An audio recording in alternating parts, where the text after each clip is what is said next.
Hello, everyone. My name is Mavis Chang. I'm one of the CT3 anesthetic trainees currently based in Leicester. In this session, I'll be talking about the ESSR. By the time you're exploring this session, it's probably you've spent a lot of time on lifelong learning platform and hopefully enjoying your anesthetic training so far. If you can't remember any of the previous sessions, you might have to pause this video and then refer back to the relevant sessions. But hopefully, we're going to cover what ESSR is, and we're going to briefly cover how you're going to fill in Form A and B via the email in this TIS self-service.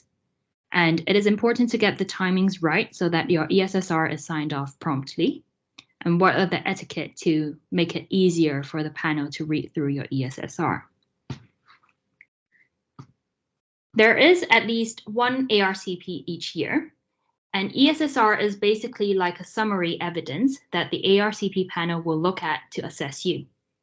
As you can imagine, they probably don't have all the time to look into each SLE you have logged in lifelong learning platform. Remember, it is advised to submit your ESSR at least 2 weeks in advance of your ARCP, as you will need to provide time for your ES and your college tutor to review the evidence in time and also add any comments that they want to. In the homepage, under Development section, click on ESSR Records. Then you will need to create new ESSR at the right top-hand corner here. You will then need to fill in a title. So for example, you can say ESSR for CT1.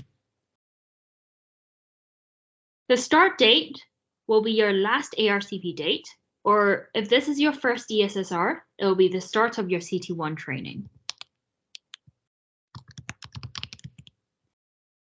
And the end date cannot be in the future, so the latest you can put will be today.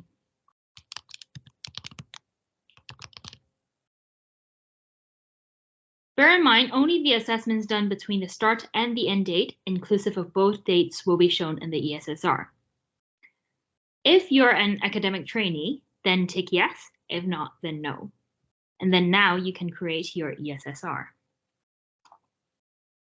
In this draft, just double check your GMC number and your CRN number.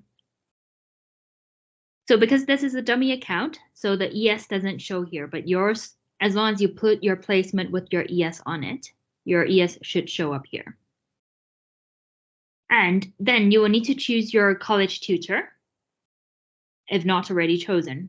And remember, this is very, very important because there are trainees previously that didn't select a college tutor, and then the ESSR didn't actually go to the college tutor, and then you have to start the whole process again.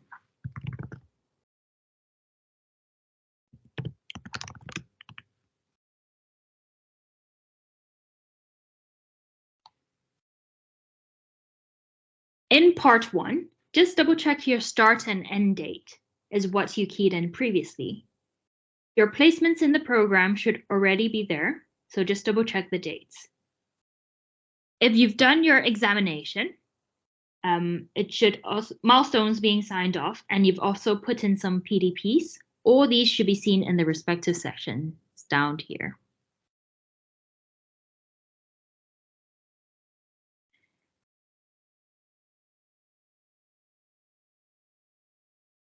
Your logbook, your ESSR, when it gets generated, your ES and your college tutor will be able to click into it and put in comments. And any of your supervisory meeting should also show here once you keyed it in previously. If you had Halo signed off within this period, it should also show up in this session, Review Learning Progress. And the same applies to all the SLEs, which should show in session 9 here. Depending on what your requirements of MSF and MTR are for that year, make sure it is also shown here. If you feel that you have done something but is not shown in all these sessions, then you might have to go back to recheck whether the date falls within the form of this ESSR. And in the non-clinical activities session, all your extracurricular stuff or extra things that you've logged as personal activities should be shown here. One important thing to keep note of is you should have all your teaching attendance diary for that year, and it should be logged as a personal activity as well. Of course, there are quite a few of them that you might not be able to attend because of annual leaves or on-calls or post-on-calls, etc. But just make sure you create a column next to it to say the reason you didn't attend that teaching. And then hopefully it should show up in your non-clinical activities here. And whether you have any absences, you just tick accordingly. In terms of Form R, this is something that you need to attach on. So closer to your ARCP date, you should have received an email from TIS Self-Service. So just a reminder, TIS Self-Service is a separate website entirely.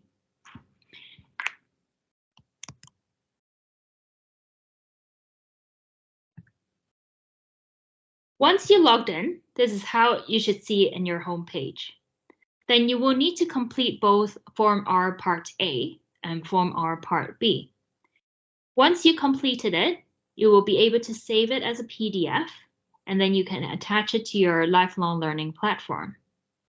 And the same applies. You will need to create a personal activity with the activity type not under ARCP documents and Form R. And then it should be visible in your ESSR as long as the date stays within this form. So you can refer back to section 3 of the other videos if you can't remember how to do it. If you have any details of concerns, investigations, and any comments that you want to put in, fill it in accordingly here as well. Once you have reviewed your ESSR and you're happy with all the sessions above, then you can send it across to your education supervisor just by pressing this. So you just need to fill in all this.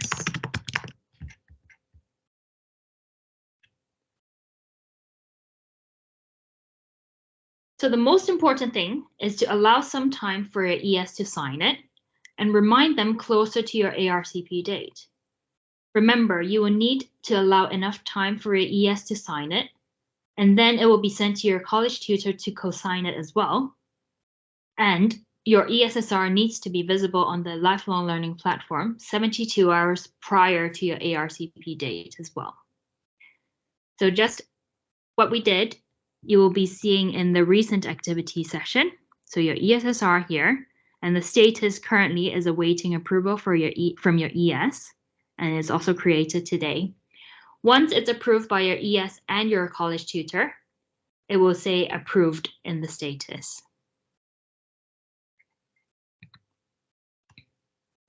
So that brings us to the end of this session. If you can, just fill in some feedback by scanning this QR code. And thank you for watching.